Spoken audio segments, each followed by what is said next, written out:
नमस्कार. तुम्ही दिलेल्या प्रतिसादाबद्दल वाघ्याच्या खूप खूप धन्यवाद. आणि कॉमेंट्सही फार छान होत्या. बरं वाटलं मला.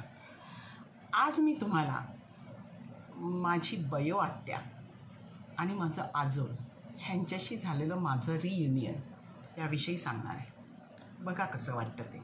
आणि नक्की कमेंट्स करा आणि लाईक आणि सबस्क्राईब करा. माझी छोटी नात 6 वर्षाची धावत माझ्याकडे आली. मला म्हणाली, आजी आजी हे बघ तुझ्यासाठी काहीतरी आलं आहे. मी पाहिलं तर ते एक पोस्टकार्ड होतं आणि त्याच्यावर लिहिलं होतं, कशी आहेस, मी मरायच्या आधी येऊन भेटून जा. खाली बयो आत्या. बयो आत्या तिने पोस्टकार्ड पाठवले म्हणजे तेवढीच निकडीचं बोलावणं आहे. मलाही बऱ्याच दिवसापासून आठवण येत होती बयो आत्याची, आजोळची. मी ह्यांना म्हटलं की मी जाऊन येते. ह्यांनी म्हटलं ताबडतोब तुला बसवून देतो, चल, नाहीतरी तू थांबणार नाही आहेस. पण मी येत नाही, कारण लहानग्या नातवंडांना पाहायचं आहे ना, सांभाळायचं आहे. मी बॅग भरली आणि ह्यांनी मला गाडीत बसवून दिलं. आमचं आजोळ आहे ना, माझं आजोळ, ते स्टेशनापासून दूर पण समुद्रापासून एकदम जवळ असं होतं. मी स्टेशनपासून आजोळपर्यंत रिक्षाने गेले. रिक्षा थांबवली आणि समोर पाहते तर तेच माझं आजोळ. लाल चऱ्याच्या दगडांनी बांधलेलं ऐसपैस घर, लाल कौलारू छप्पर. ते बघूनच माझं म्हणजे छाती अशी भरून आली आनंदाने. मी गेले. दरवाजातच 2 अर्ध खांब ठोकले होते, गुरांनी आतमध्ये येऊ नये म्हणून. शरीर नागमोडी करत मी पुढे गेले. पुढे डाव्या हाताला बकुळ. एवढं मोठं झाड छान डवरलं होतं फुलांनी. लहानपणी मला आठवायचं माझा हात पोचायचा नाही म्हणून मी उडी मारून फांदी पकडायची. आता मी सहजपणे फांदी पकडली. बकुळे मी आले हो, असं मी मनातल्या मनात बकुळेला सांगितलं. आणि काय सांगू तुम्हाला, त्या बकुळेची फांदी हलवल्यानंतर तिने संपूर्ण सडा पाडला माझ्यावरती फुलांचा. मी त्या सड्यात अगदी धावून निघाले.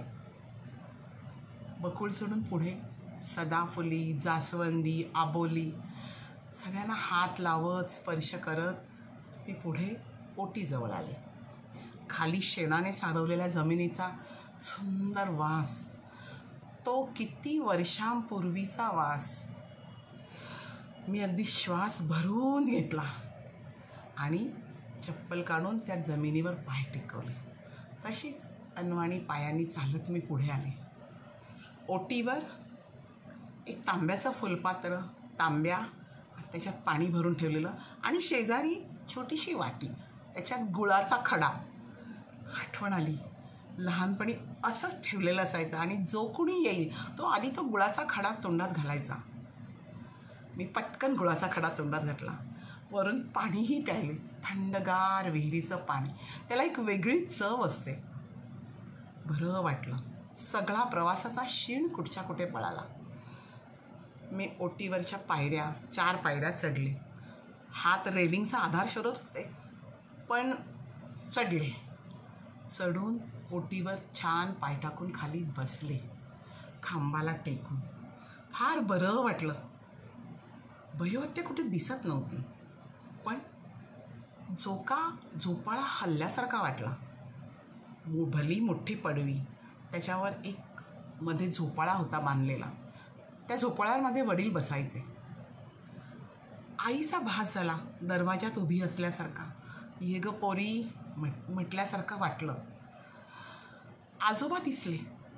जानव्याने करा पाठ खाजवत येरझारा घालत होते. आतून आजीच्या दळण्याचा आवाज जात्याचा आणि सुंदर ओव्या ऐकायला आल्या. फार बरं वाटलं.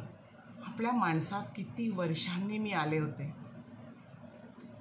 मी त्या पायऱ्या चढून पडवीमधून माझघरात गेले. माझघराच्या आधी देवघर डाव्या हाताला. तिथे निरांजनाच्या ज्योतीने माझं स्वागत केलं.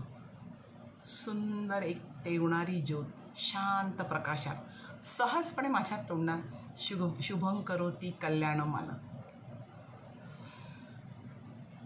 देवघराची खोली स्वच्छ होती.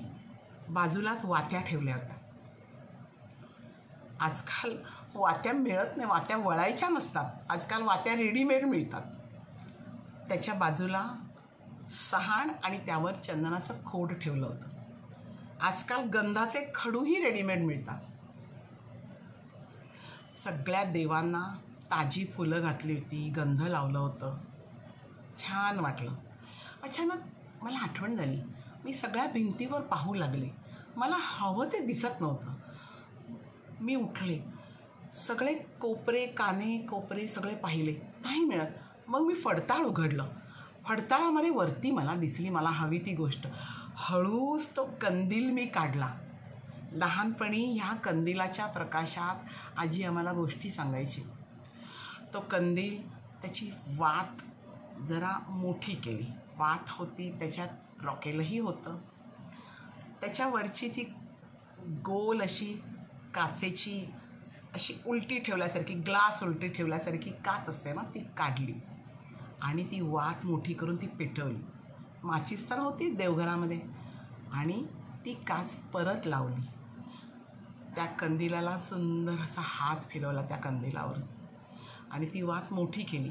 त्याबरोबर सुंदर प्रकाश सगळीकडे पसरला. देवघर अगदी उजळून निघालं. मी तो कंदील हातात घेऊन समोर कोठी घरात आले.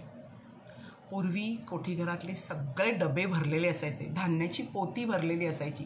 एका बाजूला आंब्याचे संपूर्ण रास लावलेली असायची. आणि मग आम्ही हळूच जाऊन त्याच्यातले पिकलेले आंबे काढून, पिकलेले कुठे कळतंय, जो मिळेल हातामध्ये तो आंबा काढून आम्ही चोखून खायचो लहानपणी. सगळ्या आठवणी जागृत झाल्या होत्या. पण आता कोठी घर रिकामं होतं. आता बयो आत्या एकटीच राहत होती.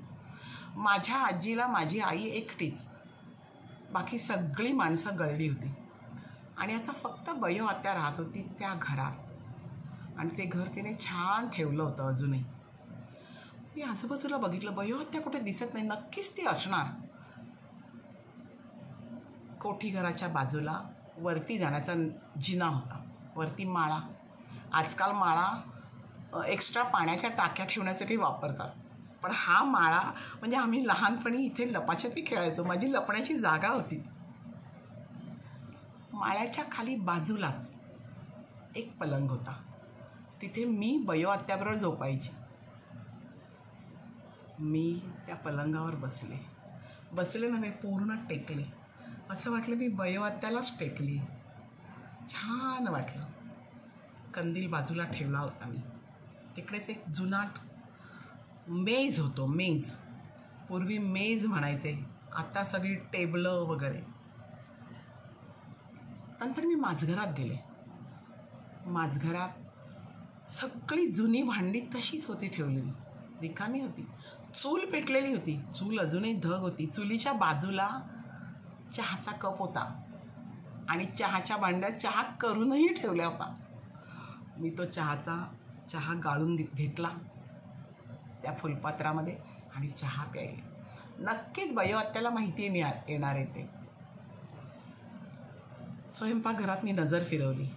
पूर्वीच्या काळची ओगराळं, घमेली, भात्या, उलथनं सगळं तिथेच होते. चिमटे मोठे मोठे. स्वयंपाकघरातून चहा घेऊन नंतर मी पाठीमागे आले. ओसरीत आले. समोर आंब्याचं झाड पूर्ण आंब्याने लगडलेलं होतं. आंबा फणसाचा संमिश्र वास, सुमधूर वास माझ्या नाकात शिरत होता. मला राहवलंच नाही. मी तशी धावत आंब्याच्या झाडाजवळ गेली. नुसतं हलवलं आणि टपा आंबे पडले. वारा सुटला होता. बघितला एक फणस खाली लागला होता आणि तो पिकून फुटला होता. त्या पिकलेल्या फणसाला बघून मला अतिशय तोंडाला पाणी सुटलं. मी हळूच त्या खाचीत बोट घातलं आणि आंबा होता, आंबा न धुता तसाच रस पिळला त्याचा थोडासा, म्हणजे त्याचा दिक जातो ना तो, आणि तो तसा तोंडाला लावला. किती सुंदर. आज मी अगदी लहानात लहान झाले होते. आणि बयो आत्याच्या मला गदागदा हलवणारे मी भानावर आले. पाहिलं तर बयो आत्या म्हणत होती, आलीस ग बये माझी, किती वर्षांनी पाहिलं तुला, असं म्हणून तिने मला कवेत घेतलं एका हाताने. दुसऱ्या हातात बघितलं, बघ कशी बांग पडली आहे. बांग म्हणजे आकाश जेव्हा तांबूस होतं ना, त्यावेळेला आमच्या गोवा साईडला कोकणामध्ये त्याला बांग पडली म्हणतात. आणि बांग पडली की आई नेहमी म्हणायची, बांगडे येतात, रापणीचे बांगडे पकडतात आणि ते ताजे ताजे बांगडे. हे सगळं माझ्या डोक्यात येत आहे. बयने दाखवलं, बय आत्याने, की हे बघ रापणातले बांगडे आणलेत तुझ्यासाठी, म्हणूनच मी गेले होते, चहा पिलीस ना. मी म्हटलं हो ग बय आत्या. ते रापणीतले बांगडे अजूनही फडफडत होते, म्हणजे किती ते ताजे असतील. मला म्हणाली, चल या आंब्याचं हुमाणं आणि त्या बांगड्याचं कालवण झणझणीत तुला करून घालते, पेज करून ठेवलेली आहे, मस्त जेवूया दोघीजणी आणि खूप खूप बोलूया.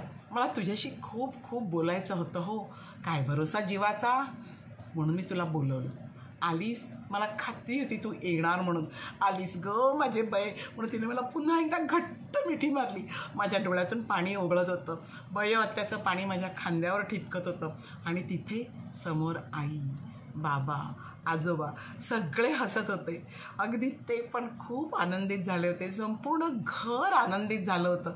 मला फार फार बरं वाटलं. आमची ही रियुनियन सगळेजण पाहत होते. धन्यवाद.